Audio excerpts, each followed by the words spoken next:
plaintiff, Matthew Underwood, says the defendant is his brother, and they have a pretty good relationship. Matthew claims he loaned the defendant money after the defendant's ex-girlfriend set his car on fire, but he has yet to be repaid, so he's suing. Defendant Damon Underwood says he and Matthew share the same father, and their mothers never got along. Damon claims as they got older, his relationship with Matthew improved, but he's countersuing him today for unpaid rent. All rise. This court is now in session. The Honorable Judge Greg Mathis presiding.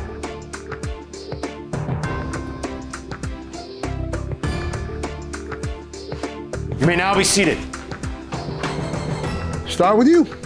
Me and my brother, we always had like a great relationship. Always, like from when we met. Like when we met when I was 11 years old, we always had a great relationship. Everything was always phenomenal. You know what I'm saying? We connected, musically, you know what I'm saying? Because I'm a classical pianist. I play piano, I rap, sing, produce. I do all of these things. And our father also loved music as well. You know what I'm saying? So I think that's how we got my name. We ride motorcycles together. I mean, he just was always a cool big brother to me. We never had any problems before this.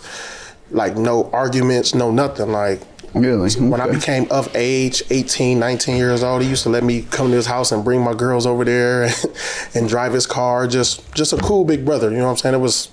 That's all it was. Like, I can't believe that I'm here now for this, you know what I'm saying? Because we never had any problems. Okay, sir. How do you characterize your brother's relationship? In the beginning, it was a very rocky relationship. We have the same father, different moms. And I remember the first time I met him, it was at an AA meeting that his mom was attending and my mom was attending. And my father was, the song Papa is a Rolling Stone. He was back and forth in between his mom and my mom. So they didn't always have the best relationship dealing with the same man. But once they got over that, that tension, me and him became clean. So, we have always done not favors, but me being the big brother, him being the little brother. How old are you? I'm 44. I'm 34. Okay, 10 years. Mm-hmm. Yeah, and it's a whole bunch of us my dad have. How many? So he has 7. That we know about. 7? Yeah, that we know. I mean, I think we're around probably 11 or 12 maybe. I mean, he's told us about brothers and stuff that we haven't. That's the day I'll always remember. My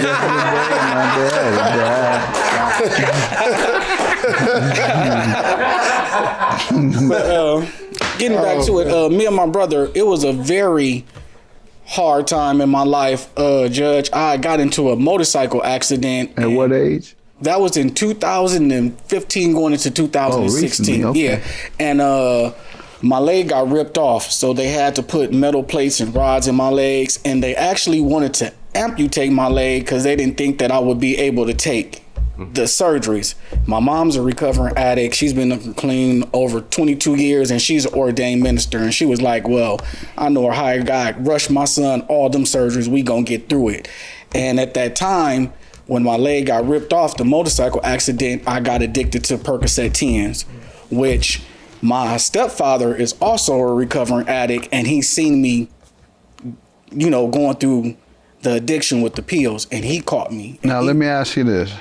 You went beyond the time which you were to take the pills, because I think the addiction sets in about 2 weeks afterwards. Well, my mom and my dad, they let me have free range over my pill bottles, but I start abusing the pill bottles, and my stepfather, who's a recovering addict, who's now a drug counselor, he's seen me abusing them, on the pill bottle. How many weeks after did you start abusing? I was probably about 5 or 6 months into taking the pills before I got hooked. My doctor has told me you shouldn't go beyond 14 days. And I've had them for surgery, just had them for my back surgery, and was scared to death. Because that's all you hear is people getting addicted to opioids. Probably had a 12-day supply, did them 3 days, but I had to do them 4, 1 every 4 hours, around the clock, because I had just come out of surgery. I did that for 3 days, and I didn't like it. The other part where's the high come in? I never get high off of this stuff. This is the second time. They used to give me Vicodin last surgery I had. No high. This time surgery, I'm going to get high this time. Give me some Percocet. I'm going to get high. You had an altered state of mind? Because all it did is make me sleepy. Took the pain away and make me sleepy. The effect that it had on me, I'm not going to go into vivid detail, but it alters your state of mind? Yeah, it makes you a lot more friendly. You know, I was a lot more friendly, but I can speak on the withdrawals.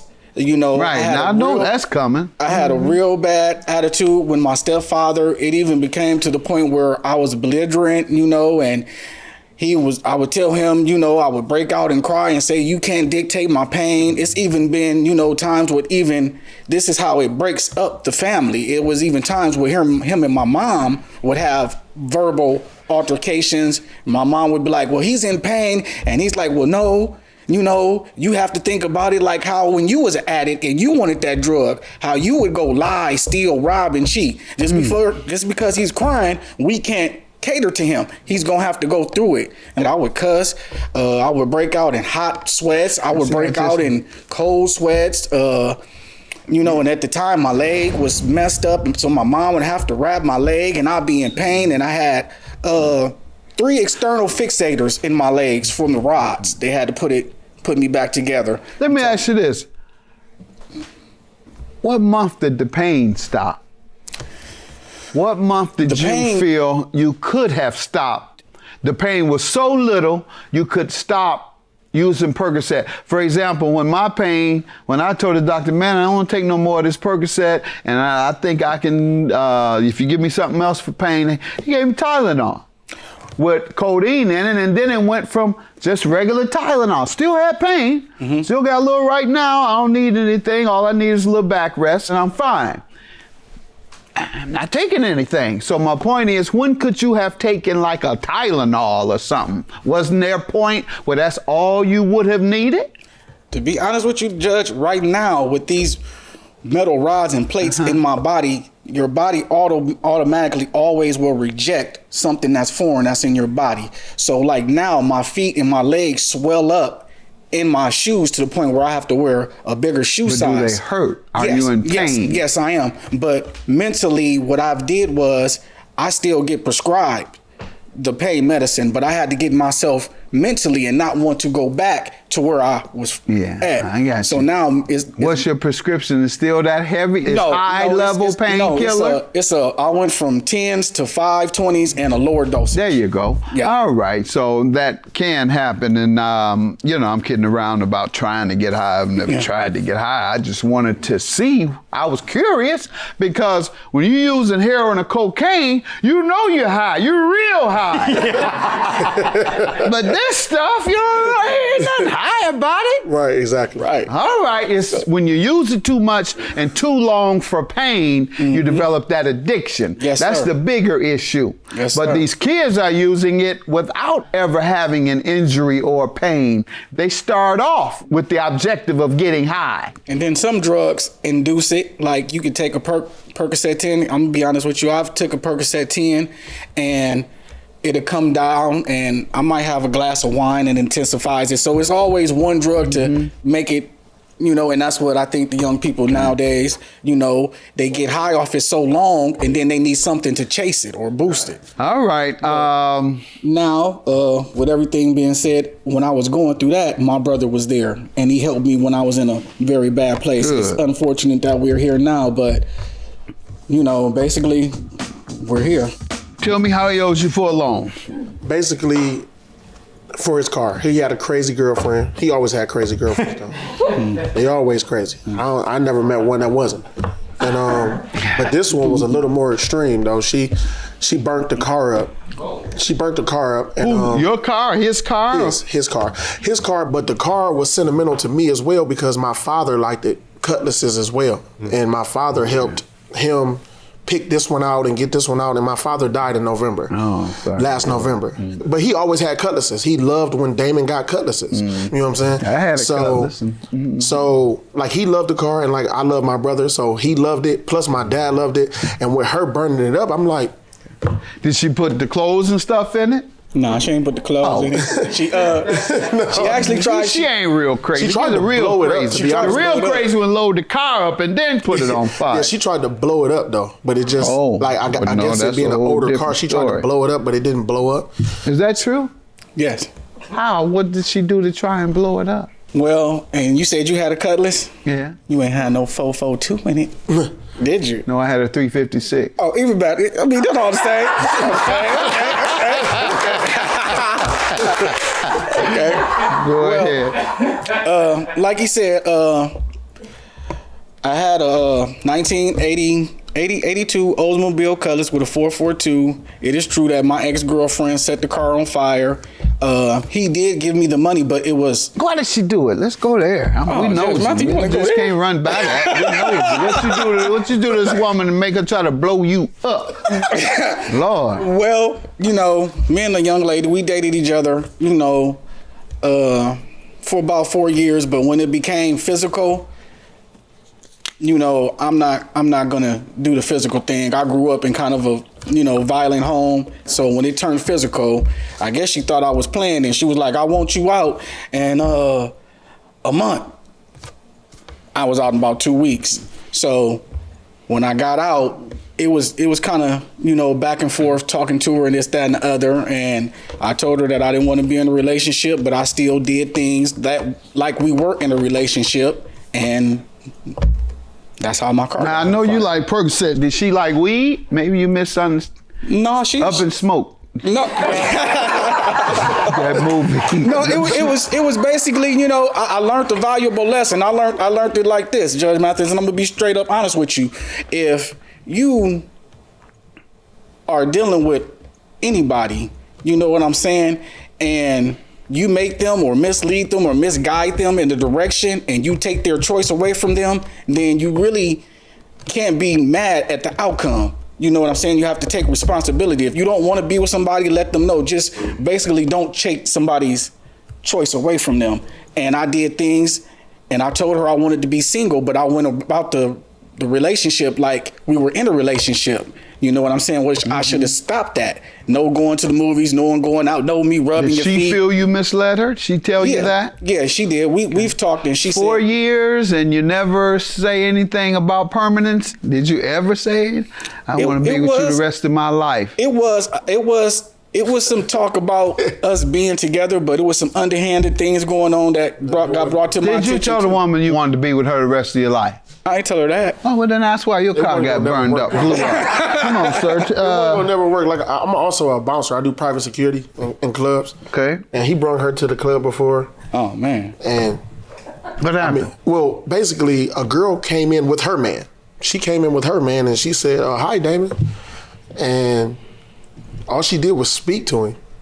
And his woman went off. I'm talking about, she said, "Oh, what you her?" And then she went up to the girl and asked her, "Did you give him oral sex before?" And I'm like, where did this come Oh, yeah, from? no, she's psycho. Yeah, Tell me about the loan he owes you for. So the loan. We know that his car was blown up. It was blown up. He called me maybe like a week later, because he decided that he was gonna fix it, up or whatever, besides junking it or anything. So he called me. He sent me pictures. He sent me video that he had took on his phone. And I said, "Who did that?" He told me who did it. And I'm like, wow. And he like, "Yeah, I need help. I need help because I want to fix it." And you know what I'm saying? I don't have any children. And like my brothers and sisters, they all have children. So I usually have extra money laying around. Plus, I live by a motto, I don't buy it once if I can't buy it twice. So What does that mean? basically, if I'm not going to pay for nothing, that's $2,500 if I don't have $5,000. Good. You know what I'm saying? I don't buy it once if I can't buy it twice. So I save my money like that. That's how I save my money. That's a good idea. You know, you heard that? To do that? Somebody told you that? No, nobody told me that. That was common sense? That's a good common sense. I'm going to spread that around. I've seen, like when I was younger, I used to make money, but I would have $300, but I would go spend $250 of it on a pair of shoes. Now I got $50, but I can't even take a girl to the movie and out to eat. Right. So it didn't make sense to me. So I stopped doing it. And like I said, I had money laying around, and then I'm like, "Yeah, bro, I'll look out for you." I was actually out of town at the time when he asked me, and I was like, You know, I'll look out for you when I get home. And he was like, all right, bro, thank you. I love you, bro. I'm like, for sure, I love you too. You know what I'm saying? That's why I'm doing it. But I need my money. I can't wait forever and a day for my money. You know what I'm saying? He was like, I got you. He was like, I got a bonus coming from my job because he got a real good job. He work at GM. He works at GM, so he got a real good job. And he's been there Which plant? Years. Ford, I believe. GM Powertrain, Toledo, Ohio. Toledo? I'm a mobile equipment operator. I'm thinking in my mind, my brother makes money. I'm not going to have an issue getting my money back. I can help him with the car. Plus, the car also meant something to me. And it meant something to me because it meant something to him and my dad as well. Got it. You know what I'm saying? So I'm like, I'll help him. And you loaned him the total amount? Yeah, I loaned him all. When was what were the repayment terms? He told me in about a month or two, he was like, in about a month or two, I'm supposed to get a bonus from my job. And then the COVID hit. Then COVID hit. I'm gonna pay you when I get my stimulus. Yeah, when I'm gonna get my stimulus. Same as that's the new income tax game. He hit me with the. Go ahead. He hit me with the stimulus. You know what I'm saying? He hit me with the stimulus, and I'm like, basically, I didn't have no problem. And then a couple weeks went by, and then the pandemic hit. So I wasn't really going to work. And my money got kind of tight. You know what I'm saying? So I called him and said, Did they get you together yet? And he like, no, I'm still waiting, bro. I got you soon as. And I'm like, okay, I'm still waiting along. I'm giving him a couple calls. He's not really answering the phone, but he was responding to text messages.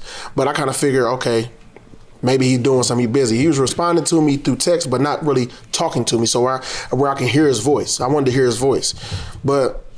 And then time went on, I started to get agitated now at this point because I need my money. I need it, and you're not even calling me to give me $500. I mean, I loaned you a couple grand. Okay. All right. You loaned him $3,000. Yeah. 3, 5, 5, I said a couple 9. Yeah. Okay. You said a couple, So- that's 2. All right. Just want to be clear, dog. A few then. All right. A few is 3, right? Yes, that's what I say. Don't say couple. Say few. You got couple, few, several. Okay. Remember that, folks. All right. Sir, what did he say about the loan? Did you get it, and what haven't you repaid it? Yes, he did give me the loan, but I never agreed to pay him back. I feel like I don't owe him. There's been times where it was an incident. I had a motorcycle. He's supposed to go sell the motorcycle. He parks the motorcycle behind a young lady's car, and she runs the whole motorcycle over. That's 45 going down. Gave me like $300-400 on that. It was 4,500. Yeah, for the motorcycle. Okay. I never agreed to pay him back. I don't feel like I'm gonna pay him back. He has harassed me. Your defense is it wasn't a loan.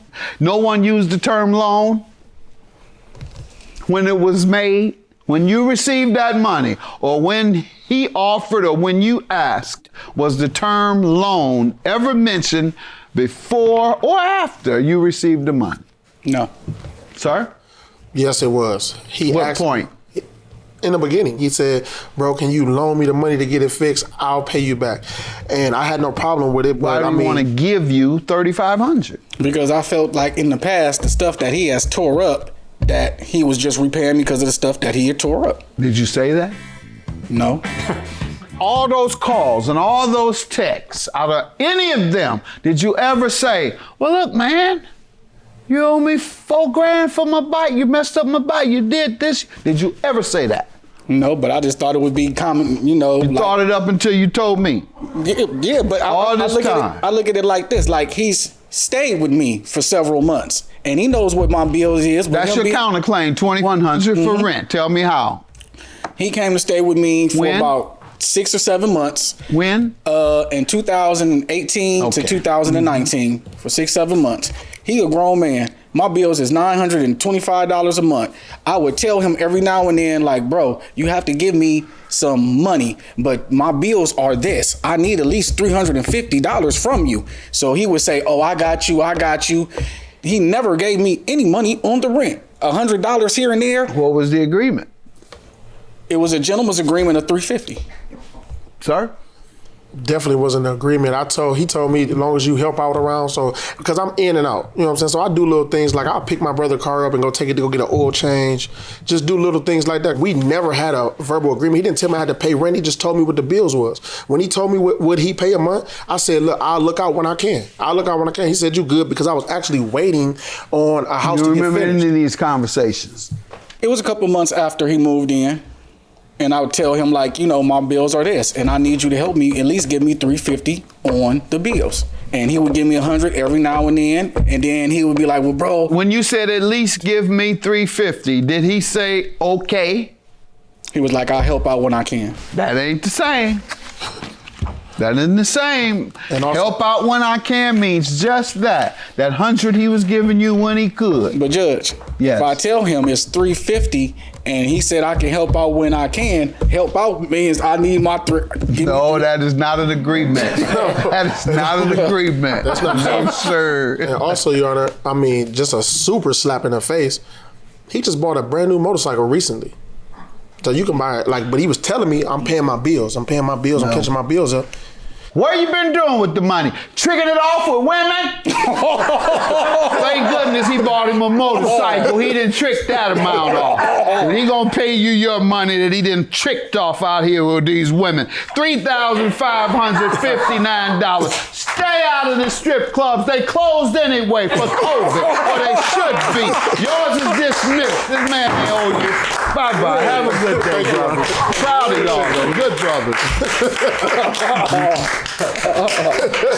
Oh, that's my brother. I love him. I mean, I love him to death. I mean, to be honest with you, I brought him here just to show him, you know what I'm saying? Like, I do need mine just as much as you need yours.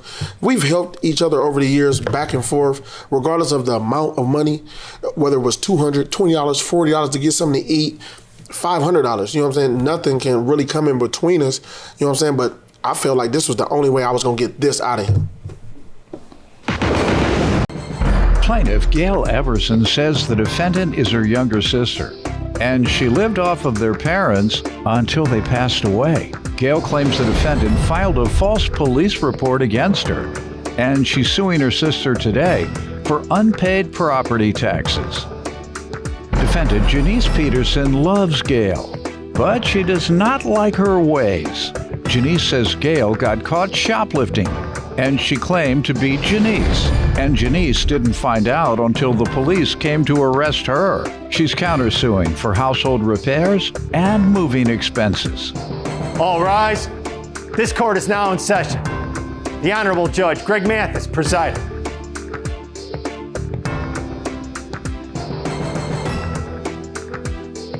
You may now be seated. Start with you.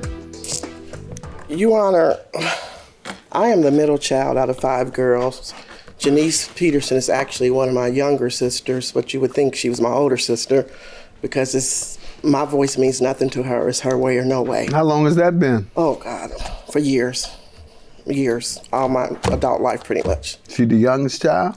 No, it's one more under her. All right. It's 5 of us, so. Tell her she in the wrong spot to be doing all that. That's for the baby. Right. Go ahead. Right. So, just to give you a little bit, back in 2017, Ms. Peterson went to the police department and told them that I used her credit card and stole $175 off of it. That was the only way the bank would refund the money is with a police report, but she literally put my name on the police report. Did you get any time for it? No, actually, the prosecution, the detective went to the prosecution, and they actually refused to take the case. Otherwise, you'd have got some time. Oh, no doubt, I would have done some time. Exactly. Because you did it. No, I didn't do it. Well, why are you gonna get time if you didn't do it? If I hadn't done it, I would have got time. No, I didn't ask you that. I said if the prosecutor decided to prosecute you, would you have gotten time? And you said yes. I probably would have because of my record. Because you did it. No, I did not do it. Yes, you did. Your Thank you. Move on. You better be glad you're not suing for that, because I can tell you guilty. Okay, so I do have the report from the police department where the prosecution. I'm just messing with you, ma'am. Totally. Janice, this is her MO. She lived off our parents straight up into their death. Starting at what age? As a young adult? Really? As a young adult, yes. Off of them meaning with them? She thinks she's God's gift to men. That's what she believes. Well, then why she ain't live off of them then? Y'all wasn't telling her that when she was leaning on your parents? You can't tell somebody something that knows everything, you know. You can tell mama, shut your purse. She got all these men chasing her. If she don't know what to do, then don't y'all give it to her. Let her starve and eat slop and drink muddy water. Yeah, you're right. But you say She was always trouble, obviously, because she had a bunch of men chasing her, and she still leaned on your parents? Yes, she lived. Lived with them? Lived. How many It's a years? two-family house. She lived on the second floor, straight up until Mom died. How did that go? What did your parents tell you about her living there? Well, she was supposed to pay $200 a month rent. She paid Mama that when she got ready. Okay. My mama was very thorough about receipts. So she paid my mom $200 when she got ready to pay her. And she always kept a roommate as well. So all her life, she's always had a roommate. When she did venture out onto her own, she was probably on her own for 2 years, and back in Mama's house she went, you know. So. And they said she was all right, no fussing and no. Oh, there was always Mama just always disagreed with a lot of things that she did, you know. Certain men in the house that were forbidden fruit to us when we were growing up, you know. Because like I said, it was 5 girls, and we couldn't talk to the guys up the street because they were forbidden fruit. We couldn't even speak to them. So. They were criminals? Criminals and. Not going in the right direction, or what do you mean? I really couldn't say that because as a child, we just knew that we could not speak to them. You don't know why? It wasn't until I got older that I realized what they were talking about. One of them stayed in and out of jail. Criminal? Yes. Like I said? Yes, and bottom line is we were 5 girls and they were boys. So, okay. Yeah. So they were trying to protect you also from having a teenage, being a teenage mother, no doubt. We didn't know it then, but yes, that's exactly what it was. Yeah, that's what that was. Yes, yes. Let me get some background from you. Your Honor, I love my sister Gail. I just don't like Gail's ways. For example, back in the 90s, my sister got caught shoplifting at a store, and she told them that she was me. I'm not the first sibling that she's done that to. She told them she was me, and she went through the whole process as me. What year? Oh, I don't know the exact year. About in the early 90s. Okay. And I didn't find out about it until the police came to my door to arrest me. And my other sister answered the door. I didn't answer the door. They came to arrest me, and because of that, I had to get a piece of paper from the BCI to prove that I did not have a criminal history, which I still carry with me to this day. And I have it in evidence if you want to see it. It's page 16. So ever since then, I've had to carry this piece of paper to show that I don't have a criminal history. This is the early 90s? Yes. And even like she brought up, she just mentioned it was 2 years ago. She did use my, I know for a fact she did it. How do you know for a fact? I saw the charge on my card. I called the company. It was actually a cell phone bill. I saw the charge. I called the company. I asked them who it was. They said they couldn't. I asked them if I gave them a phone number, could they tell where it went to? They said yes. I gave her cell phone number. They said that's what it is. I called the detective. I know his name, number. I called him. The detective did investigate it, but because of the dollar amount, my bank refunded me. So the detective told me that because I was refunded, they would not proceed with this. How did you determine it was her in the 90s? I do see that they've determined it wasn't you. Oh, because when they came to my door, I had to go to Sharonville Police Department, and the detective officer told me, oh, you're not the person I arrested. They had a picture of her. Showing and the picture her. was not me. Gotcha. Yes. And the only reason is because she was incarcerated for something else at the time. Already. So she didn't serve the community service. That's why they came to arrest me. I can understand all of that because everybody was on crack in the late 80s and 90s. But what about 2 years ago? I don't know why 2 years. And I don't know how she got my card. She not still, I don't know how on she got crack? my card Everybody, you to should this be day. off by now, ma'am. Your Honor, What? I've never been on drugs. Oh, well, why are you doing all that stealing? I did. That's even worse. I You're was a doing all terrible- this stealing. I can understand if you're smoking crack, Your Honor, that'll make you go to stealing your sister's stuff and fraud and all this. And in jail, you already in jail? Your Honor, I told the police what I had did. That's why they didn't charge me back then. I came clean with them. I told them that I used her name, okay? Right, and that's what I'm saying. Yes. Why were you a criminal if you weren't getting high? I was just running with the wrong crowd. I was a terrible child. I was. I did a lot of things that I should not have done. You were a child in the 90s? Yeah, I was still a child at mine, yeah. How old were you in the 90s? Probably my early... In 95, 20s. how old were you? I don't know. In 90... I was born in 65. Was she a child? Well, you wasn't no I child. was still a child in mind and heart. I hadn't grown up yet. How about 2 years ago?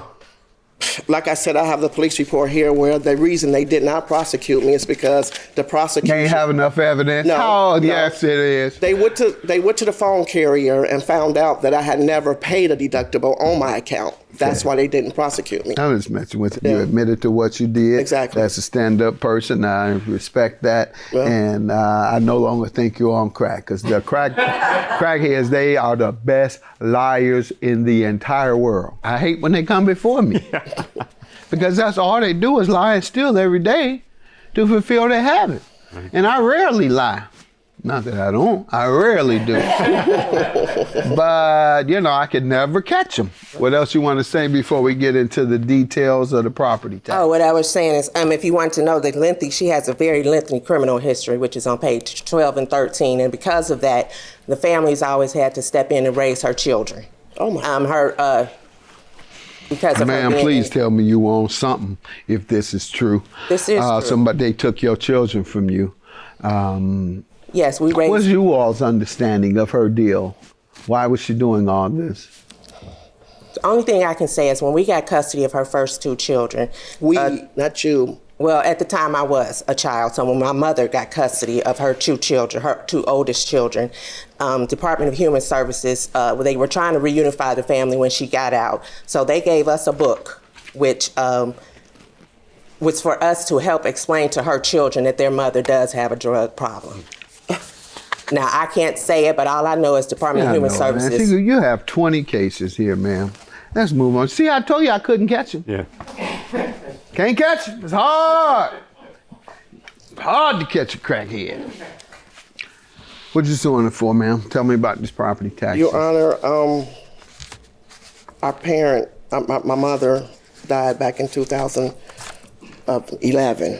In 2017 into 2016, 2017, me and Janice, it's a two-family house. We inherited the home, and we decided to split the property taxes since we were the two living there. I was on the first floor, and she's on the second floor. And there were no debts other than that, the property tax. In other words, there weren't debts already on it. Well, when you got it, was there a mortgage? There was, it was a mortgage, but since then the mortgage has been forgiven. Okay, so you all never paid on the mortgage? No, we never paid on the mortgage. Okay, I'm just trying to see who paid what during the time that you all had the house. Right. Because if one person paid all the mortgage and the other person was, I don't know what you're about to say, but then the other person paid all the property tax. So what did you all agree on? We agreed to split the property taxes, Yeah, but then there was $6,000. There was $6,000 in arrears then because it went through probate court and what have not. She stayed in the house, once Mom died. She actually changed the locks on the house and wouldn't let nobody in the house. It wasn't until we got in front of a magistrate where they made her let us into the home. Okay, and I need to go back something she said as far as my kids. Like I said, I was a terrible child. I did a lot of things that I should not have done. Okay. But if the truth must be told, my mother raised her daughter as well. That's just how my mom was. She kept the kids together. And I had never done drugs. She continued. It wasn't until later in life that my mom realized that I wasn't on drugs, and come to find out she's the one that put the drugs into the system mouth that said I was on drugs. Why did they remove your children? Because I had got sentenced to time. Okay. Why? So what was that for? Receiving stolen property. Why were you doing that, engaged in that? I cannot sit here and lie to you. I was back then I was terrible. I didn't believe. All right, but nothing. People calm down when they get children for the most part, unless they're drug addicts. No. Let's move on, ma'am. Let's move on, ma'am, because I don't believe you. I believe you are a drug addict, just like she said. Can we please move on? Nobody gets arrested 20 times. You tried to act as if that wasn't the case in your life. I looked at it and I see your children were taken from you. Please, let's move on. Now, tell me about the taxes. Did she pay her share? If not, for what time, what year? 2017, her share of the property taxes would have been $1,112.48 a year. She didn't pay in 2017, 18, or 19, so the total she owes will be $3,336. When is the last time you discussed it with her? Oh, she blocks me out every time it's time to pay property taxes. If she don't have her portion, she blocks me out. Did she talk to you about it last year? Yeah, she said she was going to pay it. That's what I'm saying. Did she Yeah, she give said you a she's gonna pay time it. frame? Well, what happened was I had open heart surgery in 2018, and what happened was I was in the hospital, and after I got out the hospital, in the midst of an argument, she got mad at me and she threw something up, and this is how I found out all of these things. So she agreed to pay her share. She had been paying straight up until 2017. Okay. I was trying to see what type of commitment she made most recently, and so we can discuss that because that's the one we rely on. What was the last time you all discussed how and when she was going to pay? She said she was going to pay Memorial Day weekend. That's May of 20. COVID was everywhere. But nonetheless, what happened when May 2020 came? She never paid, and like I said, to this day, she still has me on block. Okay. You know, and I'm not going to do hearsay, she say, but you might as well. She said some hearsay about you, the worst type of hearsay. Okay. Well, she had actually. If this is some good gossip in particular, if it ain't good gossip, I don't want to hear. She told my daughter that I would lose the house. She told my daughter she couldn't move in. It's a 2-family house, like I said. So we have our separate entries, kitchen, and all that. So my daughter was willing to move up there and help, catch the taxes up. After she moved, or after at some point? I don't know. She moved out September 19, right? Yes, sir. She moved out September of 19. And your daughter said she'd help. Yeah, so it wasn't until, like I said, Memorial Day weekend that I actually had to go up there, walk up the steps. It's hard for me to walk up the steps because, like I said, I had a 5-way bypass. I had open heart surgery. So I had to pay somebody to go up there, and what I did was I paid them to move her stuff from the 2nd floor to the 3rd floor, which is right over her. It's a 3-family house. Did you give her notice? It was 8 months. She hadn't came. Hadn't been there? She had came with a moving truck twice. Oh. She had came with a moving truck twice. What month? The Memorial Day, actually, she came with a moving truck and moved her remainder of the stuff. No, the first time, when she first moved. She first moved. Yes, ma'am. Like 3-4 months later after she first moved, she came back with a truck. How could you I live on the first first floor. move when you came back with the truck? What she did was she sold some of the stuff off. First time. When did she move and how did she move? Give me the circumstances. She moved in with her fiance. Okay. She moved in with him. And what she did periodically. Did she tell you? Yeah. I seen her out the window. You said no. No, she didn't tell me. What did you see out of the window? She started selling this stuff out the house because her husband has a She started selling it on the lawn? That's the only thing you see out the window. Let me hear from you, ma'am. She can't tell me whatever it is she's trying to tell me about you. Go ahead. She is correct. When my mother passed in 2011, we inherited the family home. And there were back taxes on the family home, but because she and I were the one that moved into the home, and after probate in about 2013, 2014, we agreed that we would split all the household, everything for the house down the middle, which we did. As you can see, Taxes primarily? Taxes, repairs, everything. Okay. Everything that had to do with the house, the two of us, because we lived there, split it down the middle. Okay. I have the receipts showing that we did just that up until 2017. 2017, Gail did not have her part of the money. Gail went down to the county and made arrangements with them. It's what she did quite often, go down, I don't know what she says. Arrangement, obviously, on behalf of both of you because they don't split them up. Right. And I'll admit, Gail. Had you given your money for 17? I did write Gail a check at first for my portion of it. It was never cashed. Periodically I would say, Gail, they haven't cashed your check yet. She would say, oh, I made arrangements with them. I made arrangements. And I never knew what the arrangements were. Okay, 2018, the house needed a roof on it. Like I said, I stay on the 2nd floor. Rain, it was leakage, gutters, wall bubbling, everything. The house needed a roof. Gail didn't have her taxes. Like she said, in 2018, she got sick. You didn't have yours either? Yes. Well, I had mine. You didn't pay it? I gave Gail a check. That's what I did. But it was never cashed. As you can Correct. see. When you give somebody a check and it's never cashed, it didn't happen. Oh, right. It to wasn't them. paid. It wasn't paid, but I had my money to pay it.